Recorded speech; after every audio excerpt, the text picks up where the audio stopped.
Welcome to the entrance here at the World of Volvo. The World of Volvo opened up on April 15th, 2024. This is where everything Volvo is located.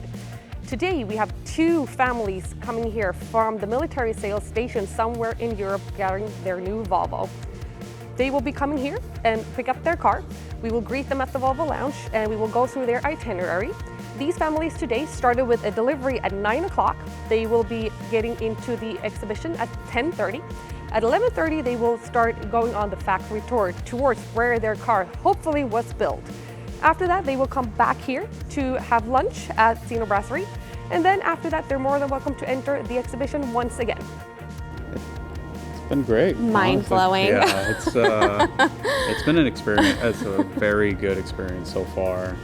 When they first advertised this, I honestly expected a good time, but not as good as we've received so far. Yeah, it's definitely exceeded our expectations. Yeah.